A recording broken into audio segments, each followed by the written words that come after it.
तरह से उद्घाटन हुआ है और जिस तरह से लोग बैठकर फिल्में देख रहे हैं, ये अद्भुत है। इसको कम मत समझिए।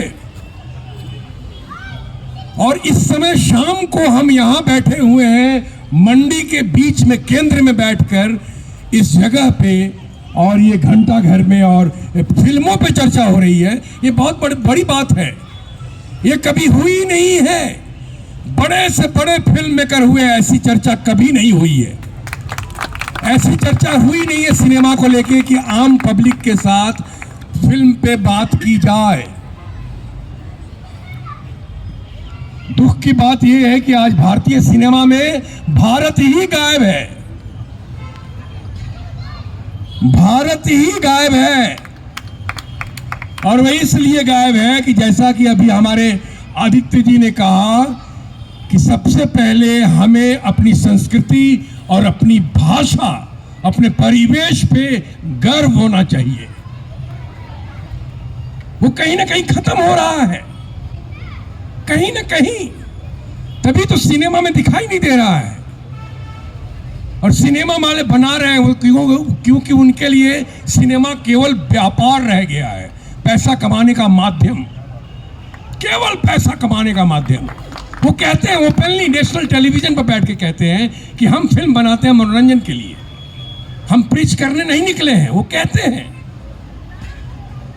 तो इसका जवाब दर्शक क्या दे सकता है? इसका जवाब दर्शक देता है उनकी फिल्में देख के, और उसके बाद भी शिकायत है। क्यों देखते हैं आप? जिसमें अगर भारतीय संस्कृति नहीं है, जिसमें भारत नहीं है, उस फिल्म को क्यों देखना? उनको जवाब दीजिए वो फिल्म ना देख के। वो फिल्म नहीं देखिएगा तब वो अच्छी फिल्म बनाना शुरू करेंगे, क्योंकि वो कहते हैं हमारी फिल्में तो लोग देखते हैं। उनको ये गारंटी है कि हमारी फिल्म कुछ भी बना दे, हम लोग देखेंगे ही देखेंगे। और हम देखते भी हैं, तो हम क्यों देखते हैं? आपको मालूम है विदेशों में बड़े बड़े जो कांस फिल्म फेस्टिवल, बर्लिन और लंदन और ये सब फ्रेंच फिल्म फेस्टिवल्स होते हैं, वहाँ जब भारतीय सिनेमा जाता है तो वो पूछते हैं, कहते हैं is this Indian films? But where is India in this film? वो कहते हैं कि भारतीय सिनेमा है, लेकिन भारत कहाँ है इसमें?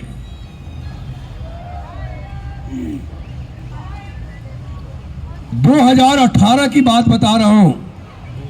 एक जो मैं बोल रहा हूं शायद इस बात से और स्पष्ट हो जाए।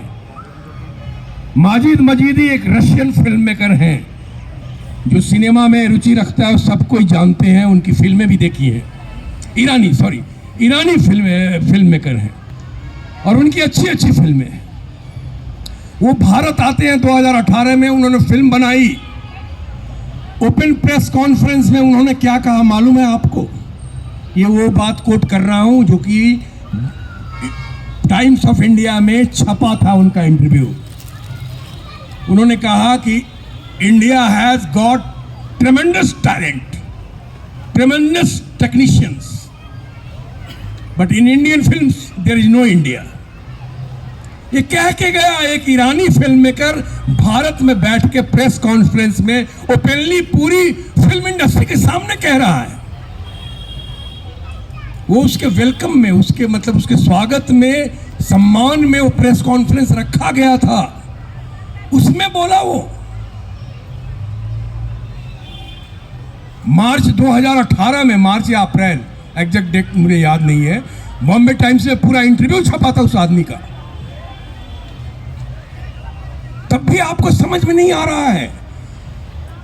आज आप बेचैन हो गए हैं। आपको मालूम है मुंबई फिल्म इंडस्ट्री की हालत बहुत बढ़िया नहीं है। वो बेचैन है क्योंकि दक्षिण भारतीय सिनेमा एक्सेल कर रही है, उनको सुपरसीड कर चुकी। क्यों? क्योंकि अपनी परंपरा से, अपनी जड़ों से, अपनी संस्कृति से, अपनी भाषा से इतना ना प्यार करते हैं, इतना ना जुड़े हुए हैं, वो अभी तक अपरूटेड नहीं हुए हैं।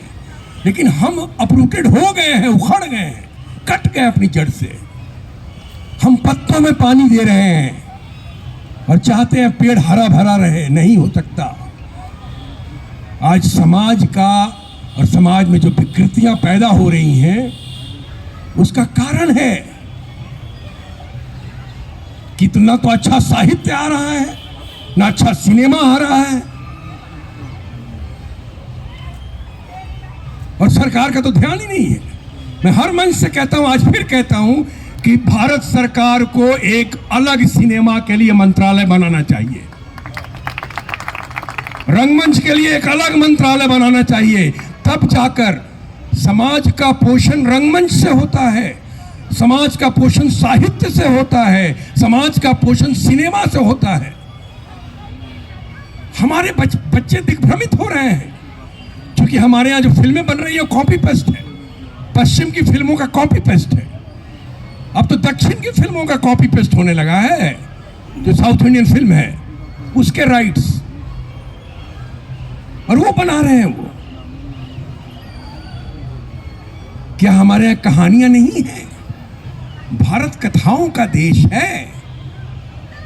गोदी में ही हम माँ के थे, दादी के थे, काकी के थे, नानी के थे, या फुआ ताई, सब गोदी में ही कहानियां सुनते सुनते बड़े हुए। और बड़े होने के बाद क्यों भूल गए, क्यों भूल जाते हैं हम? हैं? फटा जींस पहनना क्या आधुनिकता है? आधुनिकता है अपनी संस्कृति से जुड़े रहना, अपनी भाषा से प्यार करना, उससे सम्मान करना, अपने परिवेश को, अपने भारतीय परिवेश को जानना, प्यार करना, उस संस्कार को, उस आचरण को, उस व्यवहार को, उस व्यक्तित्व को, उस चरित्र को। तो वो आधुनिकता है। आधुनिकता वो नहीं है, कपड़े आधुनिकता नहीं होते, ये याद रखिए। इसलिए सिनेमा का प्रभाव जो पड़ रहा है समाज पर, पहले क्या होता था कि जो समाज में दिख रहा है वो सिनेमा में दिख रहा है। आज जो सिनेमा में हो रहा है वही समाज में हो रहा है। इतनी विकृतियां हैं आज, सब कुछ, जितनी विकृतियां समाज में हैं वो सब कुछ जब वो क्रिमिनल पकड़े जाते हैं तो कहते हैं फलना फिल्म देख के सीखा था, फलना वेब सीरीज देख के सीखा था, फलना किडनैपिंग, फलना मर्डर, फलना डकैती, फलना चोरी। वो फिल्म का नाम लेता है, वो सीरीज का नाम लेता है। जितने क्रिमिनल पकड़े जा रहे हैं आजकल, कौन जिम्मेवार है? ये सोचेगा कौन? ये कोई आकाश से आदमी थोड़ी आएगा सोचने। इस तरह की चर्चाओं से निष्कर्ष निकलेगा, याद रखिए। मैं बहुत प्रसन्न हूं ये मंडी में ये दृश्य देख के। मैं धन्यवाद करता हूं पवन जी को, धन्यवाद करता हूं राजा सिंह जी को, धन्यवाद करता हूं मैं मेयर साहब, भट्ट साहब को और सारे पार्षद लोगों को कि इस तरह का आयोजन हो रहा है और इस तरह की बातें सिनेमा को लेकर ये एकदम ओपन स्पेस में बातें हो रही हैं और बातें की जा रही हैं, लोग सुन रहे हैं। देखिए, सबको प्रणाम है, सबको सैल्यूट है जो सुन रहे हैं बातों को, खड़े हैं, पार्टिसिपेट कर रहे हैं, कहीं ना कहीं प्रत्यक्ष और अप्रत्यक्ष रूप से। आपके शहर में एक अंतर्राष्ट्रीय फिल्म महोत्सव हो रहा है, बहुत बड़ी बात है, पहली बार। और उसका विस्तार देखिए कि सुबह वहां पे उद्घाटन होता है, सिनेमा दिखाई जाती है, थिएटर पूरा खचाखच भरा हुआ है, संस्कृति सदन, और शाम को यहाँ आप सब साथ में बैठ के हम लोग चर्चा कर रहे हैं सिनेमा पे। ये है, यानी कि कहीं ना कहीं समाज जागृत हो रहा है सिनेमा को लेकर। ये मुहिम को आगे बढ़ाना पड़ेगा, आगे करना पड़ेगा। पवन जी से मैं हमेशा कहता हूँ, मैं अभी राजा जी से भी बोल रहा था कि ऊपर वाला कुछ चीज़ों के लिए, समाज की करने के लिए निमित्त करता है कुछ लोगों को। आप लोग निमित्त हैं, ऊपर वालों ने निमित्त किया है कि मंडी में ये काम आप लोगों को करना है। और पवन जी को तो अभी सिर्फ राजा सिंह मिले हैं, अभी ना जाने कितने राजा सिंह छुपे हुए मंडी में, जो शायद कल ही संस्कृति सदन में आके पवन जी से मिले कि हम भी हैं भाई, हम भी हैं, अगले साल से हम भी। और साल में एक क्यों, चार प्रोग्राम होना चाहिए। फिल्म फेस्टिवल हुआ, अब थिएटर फेस्टिवल करो, अब लिटरेचर फेस्टिवल करो, अब आर्ट फेस्टिवल करो, अब संस्कृति फेस्टिवल करो, 5 फेस्टिवल करो। ऐसे लोग खड़े हो जाए। जब तक शहर के लोग खड़े नहीं होंगे सरकार कुछ नहीं कर सकता। याद रखिए, हमें खुद जिम्मेदारी लेनी पड़ेगी। याद रखिए, रोटी सभी खाते हैं जन्म लेने के बाद, श्वास सभी ले रहे हैं अपने अपने तरीके से, बच्चे सभी पैदा कर रहे हैं, लेकिन समाज के लिए कौन क्या कर रहा है ये सोचना पड़ेगा। आज घर जाइएगा, नहा धोवा के कमरे में उस बिस्तर पर बैठिएगा, आंख बंद करके सोचिएगा कि आप समाज के लिए क्या कर रहे हैं। और समाज के लिए आप सिनेमा, साहित्य, रंगमंच और कला, चाहे जिस भी विधा की कला हो, इसके साथ जुड़कर, इसमें सहयोग कर इसमें भाग लेकर, इसका हिस्सा बनकर आप कर सकते हैं। वही योगदान आपका समाज के प्रति होगा। अद्भुत है।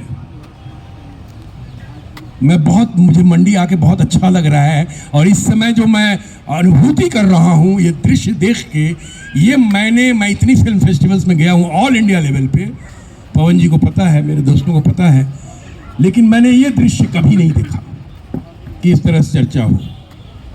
ये लॉ को जलाए रखिए, ये लॉ, और ये लॉ घर घर जलनी चाहिए। याद रखिए। धन्यवाद। जय हिंद।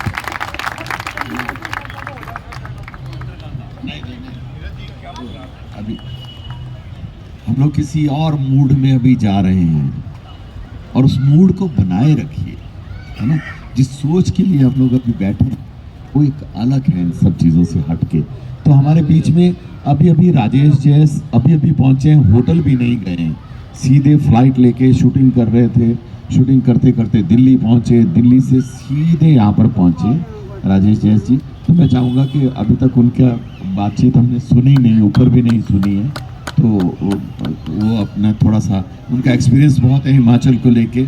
हम लोग कई बार साथ घूमने भी आए हैं, यहाँ पर गांव में भी घूमे हैं, जंजैली भी गए हैं, तो काफ़ी बारीकी से उन्होंने हिमाचल को देखा है। यहाँ पर फिल्मों में भी काम किया, हिमाचल में भी काम किया, तो उनसे थोड़ी सी हम लोग चर्चा करेंगे उसे। लेकिन अभी मज़ा आ गया, मेरा सक्सेस हो गया मेरे ख्याल में। जिस तरीके से अभी तक बातचीत शुरू हुई है, यही एक कामयाबी की निशानी है, और यही हम चाहते थे। ठीक है, राजेश यस।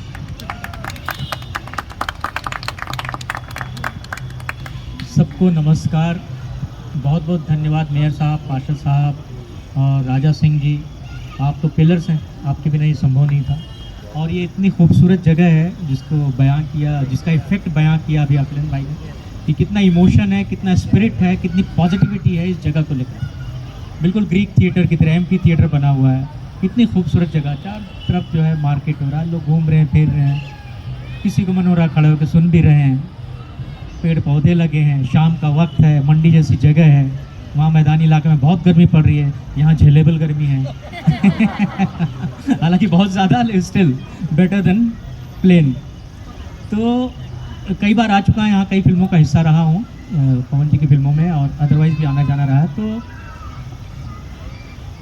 जो एक पहला सवाल किया था वहाँ से कि हिमाचल की फिल्म क्यों नहीं तरक्की कर रही है वगैरह वगैरह, तो उसी से रिलेटेड मेरी ये बात है कि हम लोग, we are as good as soldier, actor माने artist, we are as good as journalist. Journalist fourth pillar हैं डेमोक्रेसी के, उनके ऊपर सर्टेन जिम्मेदारी है, वो एक इंस्टीट्यूशन है।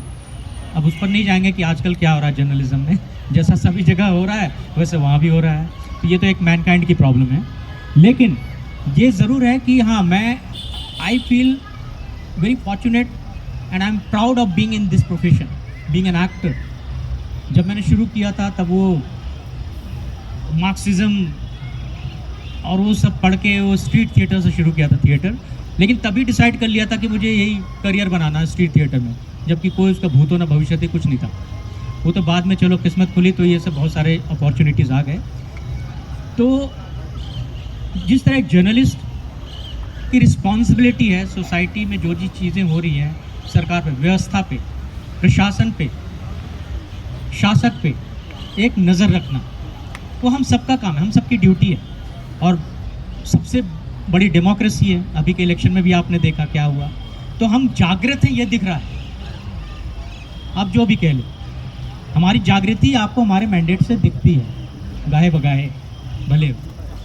तो जो जर्नलिस्ट करता है, कमेंट करता है, वो टेक्स्ट में लिखता है डायरेक्ट कि ये घटना घटी है, इसमें इतने पैसे, ये ब्रिज बना, उसमें 700 करोड़ का ब्रिज बना, वो गिर गया, इतना नुकसान हुआ। हम उसी घटना को थोड़ा इमोशन का तड़का लगा के उसी कहानी कहते हैं, वो ज़्यादा इफेक्टिव होती है, because cinema is a very strong medium. जैसा कि अभी अखिलेंद्र भाई ने कहा कि उससे देख के सीखा, मर्डर करना, रेप करना, जो भी, वो अलग बात है। तो हम लोग आर्टिस्ट लोग जो भी अपनी एक रचना करते हैं, हम तो चलो एक्टर हैं तो फिल्म इंडस्ट्री के बारे में बात करेंगे, सिनेमा के बारे में बात करेंगे। जो पेंटर वो अपनी पेंटिंग में उसी बात का जिक्र करता है, जो म्यूजिशियन है वो म्यूज़िक के थ्रू उसी बात को एक्सप्रेस करता है। तो अपनी जो व्यथा है, अभी इनकी पीड़ा दिख रही होगी जिस ढंग से बयां कर रहे थे, लग रहा था कि सीन कर रहे हैं किसी फिल्म का। तो ये इनके अंदर की वेदना है, पीड़ा है, बहुत मर्मांतक। आप सबको हिट की, मैं भी हिट हुआ उससे, और कहीं ना कहीं आपके जहन में अंदर तक चला गया होगा वो, और ये गूंजेगी इनकी आवाज़, जो इनका अंदाज़े बयां था, जिस ढंग से बोल रहे थे ठोक ठोक के एकदम। तो और माशाल्लाह इनकी आवाज़ भी ऐसी है, शख्सियत भी ऐसी है, तो वो गूंजेगी आवाज़। मुझे पता है, जो कह रहे थे ना बिस्तर पे जाके आप एक बार सोचना, वो गूंजेगी आवाज़ वो, क्योंकि कहीं ना कहीं आपके अंदर एक इंसानियत भी जिंदा है। और हम लोग जो इतने प्रिविलेज्ड हैं, मैं अपने आप को कहता हूँ कि मैं बहुत प्रिविलेज्ड हूँ, कि बहुत सारे मतलब इंटीरियर्स में बहुत सारे लोग छोटे छोटे शहरों में, छोटी छोटी बस्तियों में एक्टर बनना चाहते होंगे, फिल्म इंडस्ट्री का हिस्सा बनना चाहते होंगे, लेकिन वो नहीं कर पा रहे हैं फॉर वॉट एवर रीज़न। उनकी रिस्पॉन्सिबिलिटी होगी, लाइबिलिटीज़ होगी, बहुत सारे और काम होंगे जिनको छोड़ के मुंबई नहीं पहुंच पा रहे, या इस प्रोफेशन में नहीं आ पा रहे कि उनको रोजी रोटी भी कमाना है। लेकिन I feel myself very fortunate that I am so privileged that I am doing what I wanted to do. मैं उन 0.0001% में से शायद कोई होऊंगा। तो अब ये सब, ये शक्ति, ये पावर मुझे कहाँ से मिला? ये इसी समाज ने दिया। एनएसडी जैसा एक इंस्टीट्यूट है जो टैक्स के पैसे से चलता है, और वहाँ कोई वैसा यार्ड स्टिक नहीं है। आपके पास टैलेंट है, आपने अप्लाई किया है और आप उसके लिए सुटेबल हो तो ही आपको लेते हैं। अब आपको तैयार करा दिया, ठोक बजा दिया, अब आप जाके बाहर मैदान में काम करो। वहाँ फिर वो नहीं है कि आपको जॉब भी मिलेगा, यूपीएससी का एग्ज़ाम पास करके आएंगे इस ऑफिस में बैठा जाएगा, ऐसा नहीं है। तो अब जो हम लोगों के टैक्स के पैसे से पढ़े हैं, जो भी प्रिविलेज मुझे मिला है, if I am in such a position where I can do something for my people, for my society where I belong to, where I come from, तो उसके लिए अपने लेवल पे अगर कुछ कर सकता हूँ तो वो करना चाहिए सभी को। वो चाहे 10,000 रुपये मंथली कमाता हो, चाहे 1 करोड़ कमाता हो, उसके हिसाब से जो हो सकता है उसे करना चाहिए। और वो चूँकि मैं एक ऐसे प्रोफेशन में हूँ जिसका कि मैग्निफिकेशन बहुत बड़ा है, उसका इम्पैक्ट बहुत बड़ा है। मैं जर्नलिस्ट नहीं हूँ, डायरेक्ट नहीं लिखूंगा, लेकिन उसी जर्नलिस्ट के फीलिंग को, जो वो कहना चाहते हैं समाज को, व्यवस्था को, प्रशासन को, शासक को, उसी को हम अपने सिनेमा के माध्यम से कहते हैं और कहना चाहिए। दूसरी बात इस प्रदेश की, तो इतनी जगह हम घूमते हैं, देखते हैं, जैसे राजस्थान फॉर एग्जाम्पल, उनके पास उनका कैपिटल क्या है? रेगिस्तान। रेगिस्तान कोई कैपिटल है? वो बैरन लैंड है, यहाँ कोई फसल नहीं होती, गर्मी होती है था। लेकिन राजस्थान की खूबसूरती देखिए, they have capitalised their desert, कि उसी खूबसूरती को बेचते आ रहे हैं और 300-400 साल पुरानी व्यवस्था को अभी तक बना के रखा है। उसकी खूबसूरती को खम्मागड़ी करते हैं, विदेशों से लोग आते हैं डॉलर्स खर्चा करके, और वो टेंट में रहते हैं, ऊँट पे चढ़ते हैं, उनकी उस कल्चर को देखने के लिए। वो कल्चर को मार्केट कर रहे हैं, अपनी संस्कृति को, धोती कुर्ता पहनते हैं और रजवाड़ा दिखाते हैं, हवेली में रखते हैं, और 5 स्टार वाले चार्ज लेते हैं, हवेली में रखते हैं। तो ये मतलब उसकी कहीं कोई कीमत है, वर्थ है, तभी तो लोग देश विदेशों से आ रहे हैं देखने के लिए। और सिनेमा लोग फिल्म शूट करने पहुंचते हैं वहाँ। उसी तरह केरल है, केरल के पास बैक वाटर है, बैक वाटर को वो कैपिटलाइज करते हैं, उसको संजो के रखा, सहेज के रखा है, और जिसके लिए लोग आते हैं वहाँ शूटिंग करने या घूमने के लिए। जो भी हिमाचल के पास क्या है, जो कश्मीर की प्रॉब्लम हुई है बहुत सालों तक, कई डिकेड्स तक, बिकॉज ऑफ टेररिज्म, हम उन पहाड़ों को भूलने लगे, उसका सब्स्टिट्यूट निकल के आया हिमाचल। हिमाचल के पास पहाड़ है, खूबसूरती है, नैसर्गिक सुंदरता है, नदी, झरने हैं। तो हम इससे कहाँ कैपिटलाइज कर रहे हैं? क्या कर रहे हैं? क्या उस अनुपात में कर रहे हैं जिस अनुपात में होना चाहिए था? नहीं। अभी ये सड़क से मैं कोविड के पहले आया था, अब ये सड़क देखिए कितना खूबसूरत लग रहा है। जैसे कि पवन जी ने बताया कि मैं नाइट शूट किया और सीधे एयरपोर्ट गया और वहाँ से सीधे पकड़ के आ रहा हूँ। मुझे बहुत जोर की नींद आ रही थी, लेकिन मैं नहीं सो रहा था, आंखें खोल के बैठा था, क्योंकि मुझे ये विहंगम दृश्य देखने में बड़ा मजा आ रहा था, उस सड़क का आनंद लेने में मजा आ रहा था। मुझे लगा मिस कर जाऊंगा मैं, सो तो फिर जाके रात में लूंगा।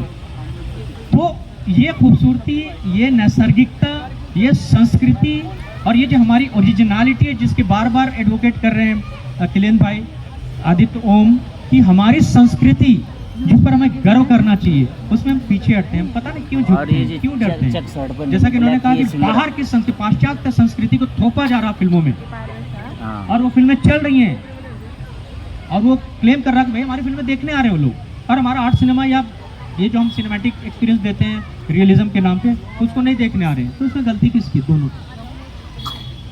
सरकार बहुत डेफिनेटली बहुत जिम्मेदार है। जैसा कि उन्होंने कहा कि मराठी सिनेमा क्यों आ गया, वहाँ ऐसी व्यवस्था की गई। यहाँ बहुत सालों से सुन रहा हूँ फिल्म पॉलिसी के बारे में, पता नहीं अभी तक वो कहाँ पहुँचा, क्या उसकी हकीकत है। बहुत सारी स्टेट में फिल्म पॉलिसी आई, उत्तराखंड में बहुत फिल्में हो रही हैं बिकॉज बहुत एक्टिव है फिल्म पॉलिसी। यूपी में देखिए, हमारे झारखंड में भी, जहाँ से मैं हूँ, तो कहीं ना कहीं सब जो भी समाज के जो अंग हैं, चाहे वो शासन हो, प्रशासन हो, व्यवस्था हो, डिपार्टमेंट्स हो, जो जिम्मेदार लोग हैं, जो जिनका डायरेक्ट कनेक्शन है या इनडायरेक्ट कनेक्शन है, उनको अपने लेवल पे उसमें कंट्रीब्यूट करना चाहिए। हम सबकी जिम्मेदारी है हमारे आने वाली जनरेशन के लिए, हमारे बच्चों के लिए। हमारे बच्चे क्या देखेंगे, क्या सीखेंगे। मैं भी, और जो आप करप्शन की बात कर रहे हैं कि ऐसा दिखाया जा रहा है, मैं भी उसका पार्ट हूँ, I accept that, but I don't have any option to. अगर मैं वो नहीं करूँगा तो घर कैसे चलेगा?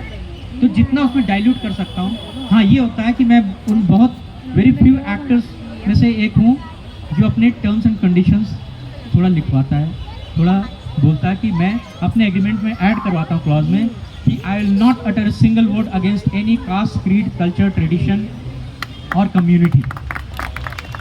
ठीक है, उस पर हमारा बोलने का कोई अधिकार नहीं है। कोई एक प्रथा कई सैकड़ों हजारों सालों से चलती आ रही है और आज हम सीधे उसको बुरा बोल रहे हैं, तो उसके पर्सपेक्टिव में जाना होगा, उसके कॉन्टेक्स्ट में जाना होगा। क्योंकि कभी भी कोई भी एक नियम बनता है, कोई कानून बनता है, तो उस समय के जो रेलिवेंट लोग होते हैं, जो समाज उसको पास करता था, वो बिल का रूप लेता है। तो उस समय तो रेलिवेंट रहा होगा, तभी तो वो बना बिल, तभी तो लोगों ने उसकी स्वीकृति दी, हमारे रिप्रेजेंटेटिव ने उसे पास किया। तो खाली एक पर्सपेक्टिव, आपको एक कॉन्टेक्स्ट, एक रेफरेंस के तौर पे देखा जाना चाहिए। तो हिमाचल में जो इतनी नैसर्गिकता है, इतना जो खूबसूरती है,